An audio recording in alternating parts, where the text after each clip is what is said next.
कुर्रे अर्ज पर मौजूद भारत नाम की नस्ल परस्त रियासत इंसानियत के नाम पर बदनुमा धब्बा है, जहां बुनियादी इंसानी हुकूक जब्त, इजहार राय पर बदतरीन पाबंदियां, आलमी बरादरी को गुमराह करने के लिए झूठा प्रोपेगेंडा, मजहबी आज़ादी खत्म, जनाजों पर पाबंदी और बदनाम जमाना काले कवानीन की आड़ में कठपुतली अदालतों की मदद से मकबूजा जम्मू कश्मीर से नागालैंड और सिक्किम तक निहत्ते और मासूम सिविलियन का कत्लेआम जारी है। इस वक्त अमीत मोदी माफिया की आरएसएस बीजेपी के जेर असर हिंदुत्व के अकलियत दुश्मन एजेंडे पर अमल पैरा है, जो भारत से हिंदुओं के अलावा तमाम मजाहिब का मुकम्मल खात्मा है। शपथ लेते हैं, वचन देते हैं, संकल्प लेते हैं, अपने अंतिम प्राण के क्षण तक इस देश को हिंदू राष्ट्र बनाने के लिए, बनाए रखने के लिए, आगे बढ़ाने के लिए लड़ेंगे, मरेंगे, जरूरत पड़ी तो मारेंगे।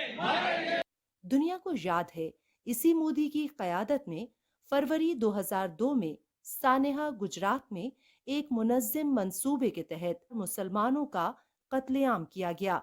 इनके घर और जायदादें जलाकर कारोबारी मराकज़ पर कब्जा कर लिया। चंद दिन पहले नागालैंड में सिविलियन ईसाइयों की लाशों के संदूक भारतीय जंगी जराइम का सबूत हैं।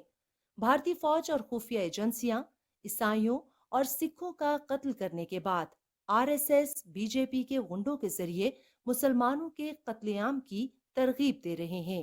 अब ये बात इतने अंतर है, या तो खुद मरने को तैयार रहो या मारने को तैयार रहो, दूसरा कोई विकल्प नहीं है। ये बिल्कुल विकल्प नहीं है। इसीलिए आपको म्यांमार की तरह यहाँ की पुलिस को, यहाँ के नेताओं को, यहाँ की फौज को, यहाँ के हर हिंदू को अस्त्र उठा करके इस सफाई अभियान को करना पड़ेगा। इसके अलावा कोई दूसरा विकल्प नहीं है। पूरी दुनिया ने देखा गुजरात का कातिल इंटरव्यू के दौरान इतना बदहवास हुआ कि उसका गला खुश्क हो गया और इंटरव्यू छोड़कर भाग गया। India today on two separate occasions has declared that you are the most efficient chief minister. And yet despite that, people still call you to your face a mass murderer, and they accuse you of being prejudiced against Muslims. Do you have an image problem? I'll have to rest for a couple of hours. Yeah. पानी आपके पीछे। अपनी दोस्ती बनी रहे, I'll be happy. You came here, I'm happy and thankful to you.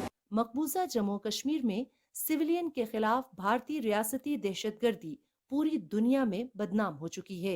मकबूजा Jammu Kashmir में 9 आबादियाती निजाम के जब्र के बावजूद सहाफी और इंसानी हुकूक के कारकुन आवाज़ हक बुलंद कर रहे हैं।